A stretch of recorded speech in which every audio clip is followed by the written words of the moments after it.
kita mulai ya, Nah. Assalamualaikum warahmatullahi wabarakatuh. Waalaikumsalam warahmatullahi wabarakatuh. Kesempatan pagi hari ini kita akan memulai lagi materi TPS-nya. Kalau kemarin sudah pemaparan gitu ya, motivasi kalian untuk pertemuan pertama. Nah, pertemuan kedua kita sudah langsung masuk ke materi. Oke. Jadi perhatikan baik-baik. Jadi alat tulisnya juga disediakan di situ karena kalian akan mencoba terlebih dahulu nanti kertas dan pulpennya ya. Tapi sebelum kita mulai untuk mendapatkan keberkahan ilmu pada hari ini, maka silakan berdoa terlebih dahulu. Berdoa dimulai.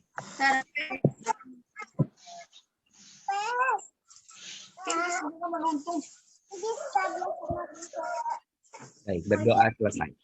Ya, jadi izinkan saya untuk men-share slide saya pada kesempatan hari ini.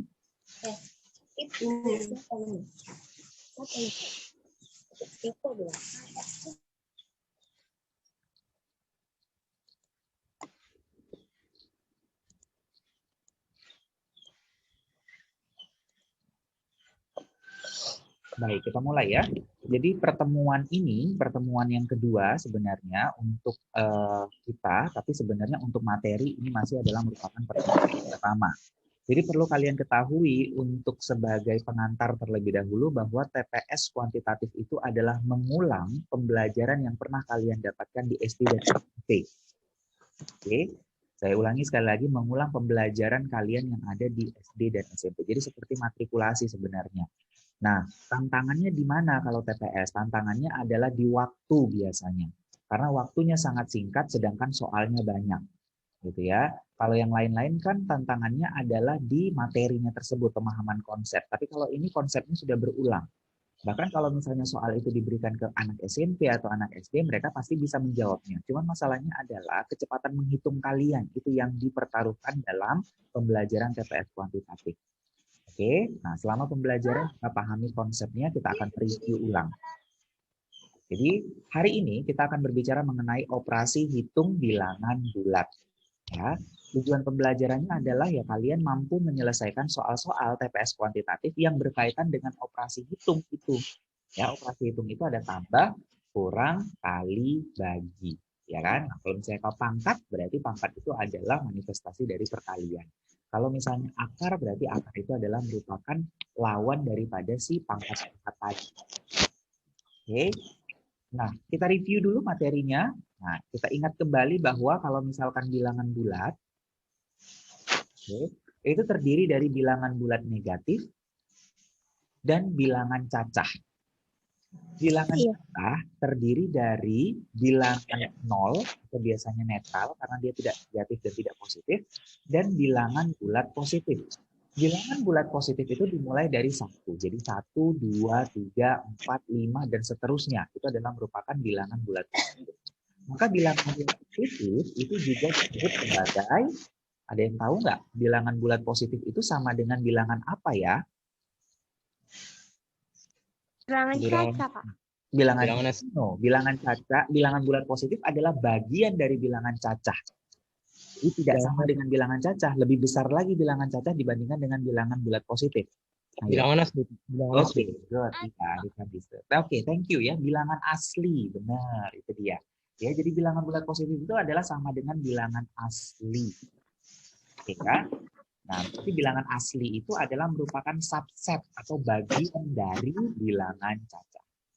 Nah, kalau kita berbicara mengenai bilangan asli, maka bilangan asli itu bisa bilangan genap, bilangan ganjil, bilangan prima, dan bilangan komposit.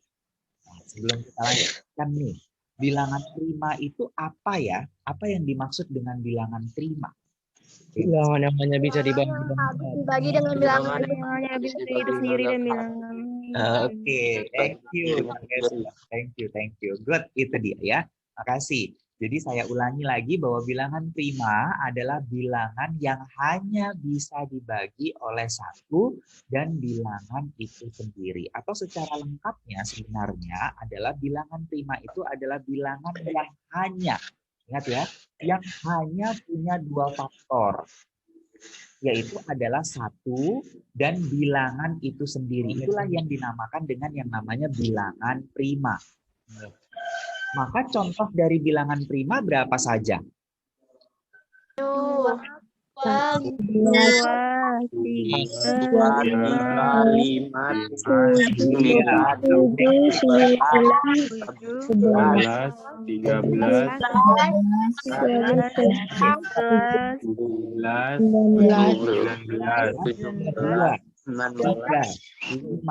7, 11, 13, dan seterusnya. Itu adalah merupakan bilangan prima. Pertanyaannya adalah, apakah 1 merupakan bilangan prima? tidak, Pak. Tidak, Pak. Tidak, Pak. Tidak, Pak. Alasannya kenapa? Karena Kalau tadi kita bilang bahwa bilangan prima adalah bilangan yang hanya bisa dibagi oleh 1 dan bilangan itu sendiri. Gitu kan? Sendiri. Kalau 1 dibagi 1 bisa nggak? Atau habis dibagi nggak? Habis. Iya kan? Lalu kemudian 1 bagi Iya, Pak. 1. Bilangan itu sendiri kan 1 tuh. Berarti 1 dibagi dengan bilangan itu sendiri. Berarti 1 dibagi 1 bisa juga. Makanya mulai dari sekarang pengertian bilangan prima itu ditambahin. Bilangan yang hanya punya 2 faktor. Hanya punya 2 faktor. Kalau dia hanya berarti nggak boleh lebih, nggak boleh kurang. Kalau dia 1, dia faktornya cuma 1. Dia kurang gitu. Makanya 1 itu bukan merupakan bilangan prima. Jadi alasan 1 bukan merupakan bilangan prima karena angka 1 hanya memiliki 1 faktor. Karena faktor mereka sama, 1 dan 1 gitu ya. Berarti ya itu terhitung 1. Tapi kalau 2 itu punya 2 faktor, yaitu adalah 1 dan 2. Nah, pertanyaannya, kalau 4 itu punya berapa faktor? 3, Pak. 3. Iya, Tiga, Pak. kan? Tiga, Apa Pak. saja faktor dari Pak. 4? 1, 2, 1, 2, sama 4. Oke, mantap. 2, 1, 4. 2, 4. Gitu ya. Oke, berarti kalau misalkan bilangan komposit, ayo, ada nggak yang tahu bilangan komposit itu apa Saya, ya? Pak. Saya, Pak. Silakan. Pratama ya, boleh. Silakan. Ya, Pak. Bilangan komposit adalah bilangan yang lebih dari 1 dan bukan merupakan bilangan prima. Benar. Itu dia ya. Jadi lebih lengkapnya adalah bilangan komposit adalah bilangan asli. Nah, itu dulu ya. Bilangan asli yang lebih besar daripada 1 dan bukan merupakan bilangan prima. Artinya dia itu punya faktor yang tidak hanya 2 angka. Nah, berarti dia tapi harus lebih besar daripada 1 ya. Nah, jadi 1 itu juga merupakan bukan bilangan prima dan 1 juga bukan merupakan bilangan komposit. Jadi berapa saja contoh bilangan komposit? Sebutkan 3 saja deh misalnya Pratama tadi. Contoh bilangan komposit. 2. 4, Pak. 4, 6, 4. 8. 8 boleh. 8, Pak. 4, 6, 8, Pak. Oke, good. Itu dia, bagus ya. 4, 6, 8. Kalau 4 tadi faktornya ada 3. 1, 2, 4. 6, faktornya banyak ya. 1, 2, 3, 6. 8 itu faktornya 1, 2, 4, 8. Good, berarti paham ya. Nah, kalau bilangan genap ganjil itu tergantung daripada keterbagian dengan 2. Kalau bilangan genap berarti habis dibagi 2. Kalau bilangan ganjil tidak habis dibagi dengan 2. Tuh ya, melihat bilangan genap sama bilangan ganjil. Jadi di dalam matematika itu juga ada lawan-lawannya.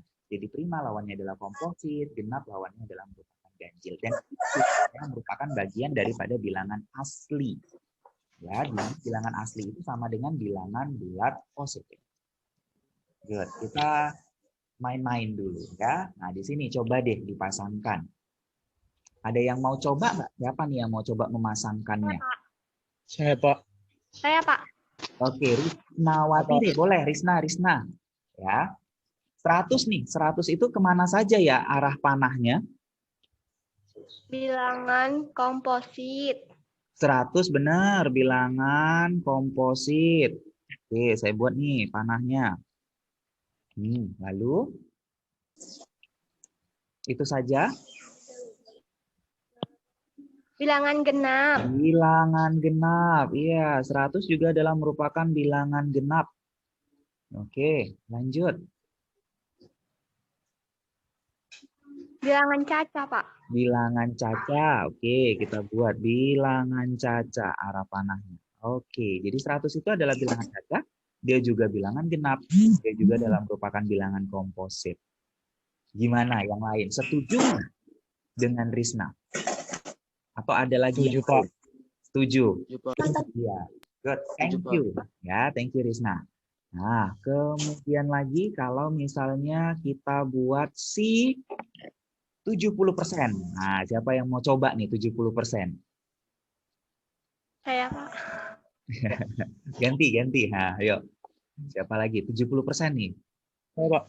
Oke, Rivaldi boleh. Rivaldi. 70% kemana saja arah panahnya?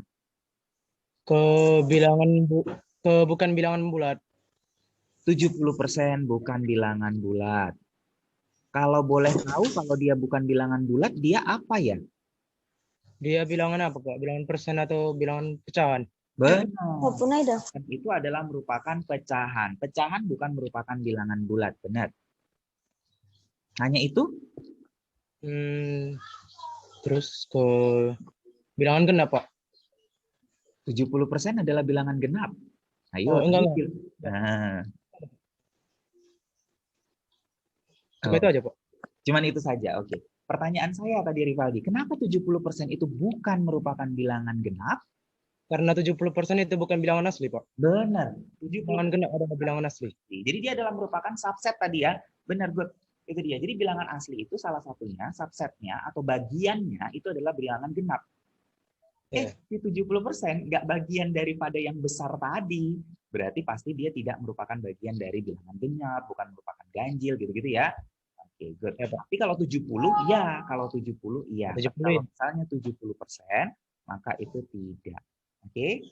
Nah, silakan di screenshot di sini nanti silakan dihubungkan gitu ya, dihubungkan masing-masing. Oke, silakan di screenshot dulu nanti dilengkapi. Nanti boleh diisikan di psikologi hasil daripada foto. Jadi boleh kalian pindahkan di buku tulis, lalu kemudian nanti kalian foto hasilnya di kolom diskusi kelas psikologinya masing-masing. Jadi misalnya 2 itu masuk kemana gitu ya. Setengah itu masuk kemana, -4 itu masuk kemana. Paham? Paham, Pak. Oke, Paham, jadi Pak. screenshot kah? Paham, Pak. Sudah, Pak. Ya, Pak. Itu dia ya. Next. Kita lanjutkan kembali. Nah, ini dia. Sifat operasi hitung bilangan bulat. Jadi kalau misalnya ada 3 bilangan bulat, si A, si B, sama C, yang masing-masing adalah merupakan bilangan bulat, maka sifat yang pertama adalah tertutup. Ya, jadi sifat yang pertama itu adalah merupakan yang tertutup. Nah, kalau misalkan dia sifat tertutup, maksudnya gimana? Artinya bahwa kalau bilangan-bilangan itu ditambah, dikurang, dikali, maka dia tetap bilangan bulat. Gitu. Kecuali kalau dibagi ya, kalau dibagi nggak tertutup itu. Misalnya 1 adalah merupakan bilangan bulat. 2 adalah merupakan bilangan bulat. Tapi kalau 1 bagi 2, Bilangan pecahan. bisa lagi. Jadi yang bisa adalah penjumlahan, pengurangan, perkalian aja. Pembagian nggak ikut. Nggak bisa sifat tertutup masuk ke pembagian. Kalau komutatif, nah itu hanya penjumlahan dan perkalian aja. Komutatif itu ditukar-tukar. Contohnya adalah 3 kali 2, ya sama aja dengan 2 kali 3. Sama. Atau 3 tambah 2 sama aja dengan 2 tambah 3. Tapi kalau pengurangan atau pembagian nggak bisa kebalik. 3 kurang 2 tentu akan berbeda dengan 2 kurang 3. Atau 10 bagi 2 akan berbeda dengan 2 bagi 10. Jadi nggak bisa. Jadi komutatif terhadap penjumlahan dan perkalian. Itu juga harus di-note ya. Asosiatif. Nah, asosiatif penjumlahan dan perkalian. Ya, kalau asosiatif itu dia pengelompokan. Paham ya? Kalau dia pengelompokan itu kayak gini dia bentuknya. Jadi kalau misalnya ingat aja asosiasi. Nah, asosiasi biasanya organisasi kan gitu ya. Organisasi ini, organisasi itu gitu. Jadi asosiasi. Jadi kalau misalnya ini jadi A misalnya dikali sama B dikali sama C. Jadi kita kalikan dulu si A sama si B sama si C baru kali A. Itu ya sama aja dengan A dikalikan B terlebih dahulu baru kemudian dikaliin sama C. Itu asosiasi namanya. Atau penjumlahan juga sama. A ditambahkan dengan B ditambah dengan C. Nah, itu sama dengan A tambah B duluan, baru kemudian ditambahin sama C. Tapi kalau gabungan antara kali dengan jumlah, itu masuk ke distribusi namanya ya. Nah, jadi distribusi perkalian terhadap penjumlahan dan pengurangan. Jadi hati-hati, kalau asosiasi sama semua tandanya, kali-kali, tambah-tambah gitu. Jadi jangan tambah sama kali digabung. Kalau tambah sama kali digabung, maka masuklah dia ke sifat distributif namanya. Ya, baru kemudian punya unsur identitas. Nah, punya unsur identitas, siapakah unsur identitasnya? Unsur identitasnya tersebut adalah, nah ini kalau penjumlahan dia 0. Kalau perkalian dia 1, jadi beda unsur identitasnya. Identitas itu artinya adalah menghasilkan bilangan itu kembali. Sama seperti identitas diri, berarti kan diri kita sendiri. Gitu. Jadi kalau misalnya A ditambah dengan 0, atau 0 ditambah A komutatif, maka hasilnya adalah bilangan itu sendiri. Tapi kalau perkalian enggak. Kalau perkalian yang bisa menghasilkan bilangan itu sendiri adalah 1. Jadi A kali 1 itu sama dengan 1 kali A sama dengan A. Jadi unsur identitasnya kalau pada penjumlahan 0, pada perkalian 1. Jadi beda unsurnya ya, tapi punya sama-sama punya unsur. Oke, baru kemudian distribusi. Distribusi itu hanya tinggal dimasukkan saja A kali B tambah C, itu akan sama dengan A kali B ditambah A kali C. Atau A kali B kurang C akan sama dengan A kali B dikurangkan dengan A kali C. Paham ya? Kira-kira sampai di sini ada pertanyaan? Tidak ada, bisa? Nggak ada. Oke. Bisa, Pak. Nah, next. Ini yang penting untuk di TPS. Jadi skala prioritas. Jadi yang mana duluan yang harus dikerjakan kalau misalnya ada operasi hitung campuran. Jadi kalau ada tanda kurung, maka kerjakan dulu yang di dalam tanda kurung. Lalu kemudian kalau ada pangkat, baru kerjakan pangkat dan akarnya. Setelah itu baru perkalian pembagian, baru yang terakhir, nah biasanya yang paling lemah gitu ya, penjumlahan dan pengurangan. Lalu bagaimana kalau misalnya ada perkalian pembagian sekaligus, maka kerjakan yang duluan muncul. Tapi kalau perkalian penjumlahan, maka harus dikalikan perkalian dulu, baru kemudian penjumlahan. Ya, berarti saya ini contohnya. Kalau misalnya kalian disuruh nih misalnya 2 ditambah 5 dikali sama 3. Berapakah hasilnya? 17. 17. Iya, 17. ya. Oke. 17. Oh iya, nggak apa-apa Zikra. Welcome ya. Oke, lanjutkan. Berarti 17 ya? Iya, Pak. Ya, benar, karena Iya, kalikan Pak. dulu 17, gitu Pak. ya. Itu prinsip. Jadi kalikan dulu. Kecuali kalau kayak gini. Nah, kalau kayak gini jadi berapa? 21, Pak. 21, 21, Pak. Itu. Kalau yang Oke. 21 ya, maka akan berbeda. Jadi hati-hati. Oke, nah, kita ya. Paham berarti. Yuk kita ke soal. Ada 5 soal di sini. Ya, boleh diambil alat tulisnya, dicoba-coba. Suatu tes terdiri dari 30 soal. Setiap jawaban benar mendapat skor 5. Jawaban kosong mendapat skor 1. Jadi kosong aja dia dapat skor 1. Jawaban salah mendapat skor 0. Setelah tes selesai, 4 orang peserta tes memberikan pernyataan berikut. Anto memperoleh nilai skor 147. Budi memperoleh skor 144. Ciko memperoleh skor 143. Dodi memperoleh skor 141. Peserta yang berkata jujur ditunjukkan pada nomor berapa? Boleh dicoba terlebih dahulu. Waktunya kira-kira 2 menit paling lama. Jadi benar itu 5, kosong itu 1, dan salah itu 0. Kira-kira siapakah yang berkata jujur?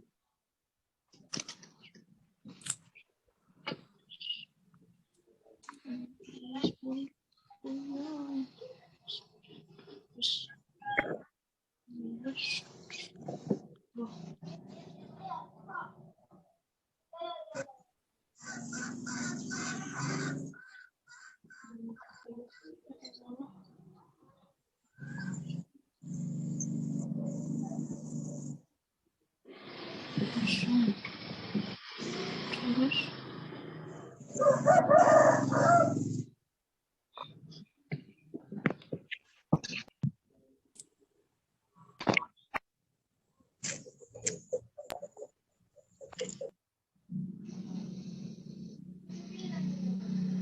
Sir. D, hanya 4 yang jujur. Iya, Sir. Ya, siapa yang jawab tadi? Aril ya? Muhammad Fadlin, Sir. Oh, Muhammad Fadlin. Oke. Kenapa ya, Lin? Jawabannya 4 gitu. Boleh jelasin caranya saja, caranya. Caranya Fadlin gimana cara berpikirnya? Kan suatunya sudah 30 soal, Sir. 30 dikali 5, 150. Jadi, di si Dodi memiliki 141 skor. Jika 140 dibagi 5, berarti 28 kan, Sir? 28, Jadi berarti 2 sisa. soal. Sisa 2 soal. Sisa 2 soal. Berarti 1 soal dikosongkan dan 1 soal salah, Sir. Oke, kalau yang lain nggak bisa gitu, kalau si Anton. Kalau yang lain, Sir, kalau seperti Fiko, dia melebihi 3 skor, Sir. Jadi kelewatan gitu ya? Kelewatan, Sir. Begitu juga ke atas, Sir. Oke, thank you, Fadlin. Good, cara berpikirnya benar ya. Cara berpikirnya adalah lihat dulu dari yang benar, ya kan? Perkalian dari soal mana yang benar. Boleh. Berarti kalau misalnya, berarti kan maksimum skor, bilang Fadlin ya, maksimum skornya itu adalah 150. Karena 30 kali 5 itu 150, jadi nggak akan mungkin lewat dari 150. Nah, berarti memang nggak ada yang lewat dari 150. Cuman masalahnya apakah mungkin gitu nilainya itu diperoleh. Good. Kalau misalnya menjawab apakah mungkin, maka silahkan bagikan skornya masing-masing dengan 5. Kenapa? Karena nilai benar itu adalah 5. Jadi kayak misalnya si Anto. Ya, misalnya adalah kayak si Anto nih. Oke, bentar ya. Saya buat print ini dulu, pen saya. Oops.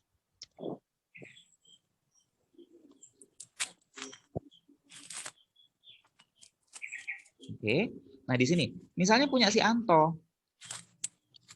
Anto itu berarti katanya nilainya adalah 147. Bagikan aja sama 5. Berapa ini? 147 bagi 5 berapa? 29 ya. Pas itu 29, sisa 29 kali 5 berapa? Nah, sisa 2 kan? Sisa 2. Sisa 2, Kak. 29 sisa 2. Nggak mungkin. Soalnya aja 30. Iya kan? Sedangkan di sini kalau ditambahin sisanya 2 berarti sudah 31. Nggak mungkin. Nggak mungkin. Ya, kemudian si Budi. Juga gitu. 144 dibagiin sama 5. Ayo, berapa tuh? 20. 28. 28. Itu berapa? Bisa 4. Bisa 4. Sisa 4, Pak. Lebih parah ya kan? Nggak akan mungkin. Itu dia. Oke. Nah, kemudian lagi si Ciko. Nah, Ciko itu 143 dibagi sama 5. Berapa tuh? 20 juga nih. 28. 28. Sisa 3. Sisa 3. Mungkin nggak itu? Sisa 3. Enggak, Pak. Mungkin ya. Enggak, Pak. Oke, Lebih satu, maka Pak. yang bisa adalah Dodi. Dodi itu adalah 141. Itu kalau bagi 5, itu nilainya adalah 28. 8 sisa 1. Sisa 1. Sisa 1. Nah, gitu dia, sisa 1. Bisa nggak? Bisa. Ini bukan maksudnya 29 soal ya. Enggak. Karena kan ada nilai yang salah. Salah itu nggak ada skor. Oke, berarti nanti jadinya adalah Dodi ini berarti dia kemungkinannya adalah yang dibilang Fadlin, benarnya itu 28, kosongnya itu 1, karena kosong ada nilai 1, lalu kemudian salahnya itu adalah 1. Jadi totalnya 30, benar. Jadi siapa yang jujur? Yang jujur hanya 4. Good. Itu caranya ya. Bagus, sudah bisa berpikir dengan baik. Lanjut lagi kita ke soal nomor 2. Konsentrasi kembali. Manakah yang habis dibagi 3 apabila 2K tambah 1 habis dibagi 3?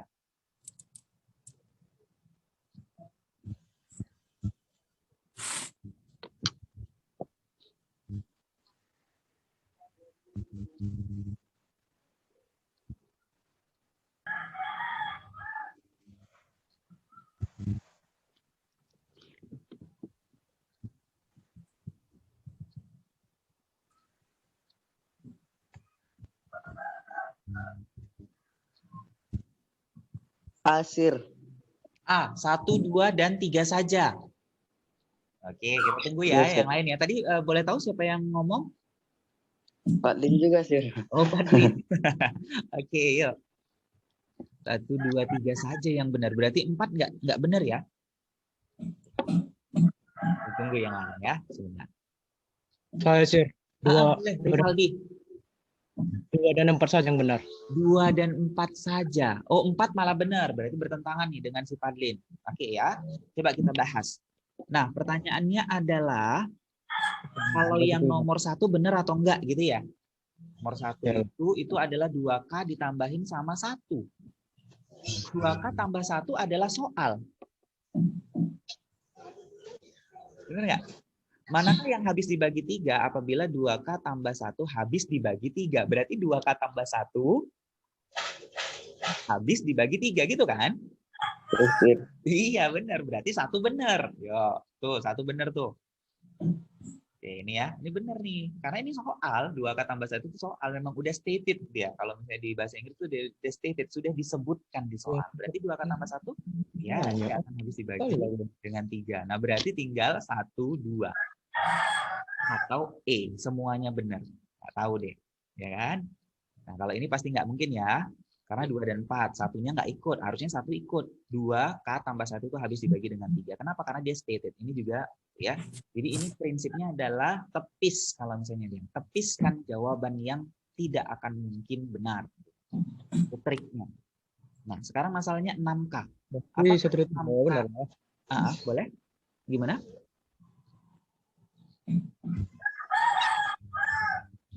Ayo. Ada yang bisa menanggapin kah? Jawaban Pak Lin yang benar, sir. Iya, jawaban Fadlin ya. Berarti yang 4 tidak. Ya, sir. Oke, coba dibuktikan. Soalnya di Yuk. situ Kalau K 6K. diketahui sama dengan 4, sir. Boleh. Akbar, oke. Gimana kalau cara berpikirnya Akbar gimana? Dari 2K tambah 1, dia habis dibagi 3, diperoleh K sama dengan 4, sir. K sama dengan 4. Jadi 6K sama dengan 6 kali 4. 24. Oke, berarti Jadi kamu 24 itu habis dibagi 3. Berarti kamu mengatakan bahwa K-nya ini adalah 4. Iya, sir. Boleh. Memasukkan salah satu angka nilai K gitu ya, yang habis dibagi 4. Karena ini berarti 2K ditambah 1 adalah gitu ya, kelipatan 3 gitu. Oke. Salah satu kelipatan 3 apa? Salah satu kelipatan 3 yaitu adalah 6. Kan? 9. Oke, 12 itu adalah merupakan kelipatan 3. Karena dia apa? Kenapa kelipatan? Karena dia habis dibagi oleh 3. Boleh nggak kalau misalnya K-nya itu sama dengan 1? Boleh nggak K-nya ini saya masukkan 1? Boleh, Pak. Boleh, sir. Ya, jadi banyak ya. Jadi tidak harus dia 4, tapi dia bisa 1. Bisa berapa saja? Boleh berapa lagi kah nilai K-nya? Dibuang, sir. Dibuang maksudnya? K-nya dibuang, sir.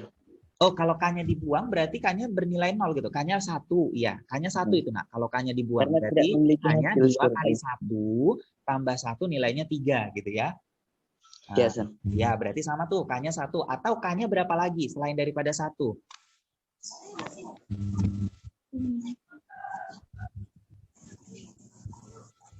Ayo, selain 1, 4, berapa lagi kah boleh K-nya? Ya lihat aja yang kelipatan daripada 3, nak. 3. Berapa lagi K-nya? 10. Berapa? 6. 6. 10. Kalau 10. 6 jadi salah kalau K-nya 6. Karena 2 Setuju, sir. Setuju. Setuju, sir. 7 boleh ya. Kalau misalnya 7. Kalau 7 berarti nanti jadinya adalah 14 tambah 1. Nilainya 15. 15 adalah kelipatan dari 3. Jadi banyak bisa nilai K. Boleh. Caranya boleh 10. tes seperti ini juga boleh. Ini caranya adalah tes. Ya, jadi dites juga bisa. Oke. Nah, kalau nggak mau dites, nah ini kalau misalnya dites deh boleh. Tesnya misalnya berapa? Tesnya misalnya K-nya adalah sama dengan 1 ya. Kalau K-nya 1 yang gampang misalnya, atau seperti Akbar tadi K-nya 4 gitu. Kalau K-nya 4 juga boleh. Kalau K-nya 4 boleh berarti 6 kali 4 nilainya 24. 24 habis dibagi 3 Enggak, Sir. Hah? 24 tidak habis dibagi 3. Habis. Habis. Sir. Good. Lalu kemudian 4 kali 4, 16. 16 tambah 8, 24 juga. Habis Ya juga. kan? Habis juga. 2 kali 4, 8. 8 dikurangkan dengan 9. 10 dibagi. Enggak, ya kan? Jadi ini 3. Ini oke gitu ya. Kalau K-nya 1 juga boleh. 6 kali 1, 6. 6 bagi 3, habis dibagi 3. 4 kali 1, 4. Tambah 8, 12. Habis dibagi 3, ya habis. Ya, kalau misalnya 2K kurang 9, ya tidak habis dibagi dengan 3. Benar, jawabannya adalah yang caranya boleh dites, boleh ya. Tapi maknai kata-kata yang di sini. 2K tambah 1 habis dibagi 3, itu artinya adalah 2K tambah 1 adalah kelipatan daripada 3. Gitu. Bisa membuatnya? Nah, tahu kalau misalnya nggak mau dites, maka ubah saja 6K itu harus dimunculkan nilai daripada si 2K tambah satunya. Itu juga salah satu alternatif lain gitu ya. Kalau salah satu alternatif lain, berarti nanti alternatifnya adalah ini misalnya 6K itu adalah, boleh nggak 6K ditambah 3 dikurangin 3. Sama kan? Sama-sama 6K kan? Lalu kemudian dari sini adalah 6. 6 itu atau 6 ini adalah berapa? 3 kali 2 K ditambah 3 kurang 3. 3 dengan 3-nya keluar. Berarti 3 dalam kurung 2K tambah 1. Pemaktoran kelas 8 SMP dikurangkan dengan 3. Ini adalah kelipatan dari 3. 2K tambah 1 adalah merupakan kelipatan dari 3. Berarti akan habis dibagi dengan 3. 3 dibagi 3 juga akan habis. 3 yang belakang. Berarti habis dibagi 3. Ini simbol di Olimpiade ya. Itu garis lurus. Jadi 6K habis dibagi dengan 3. Itu dia salah satu alternatif itu. Jadi jangan takut untuk menjawab soal TPS. Jadi matematik itu bisa banyak caranya. Yang penting dia menghasilkan hasil yang benar. Oke, kita lanjut ya. Oke, are you ready for the next question?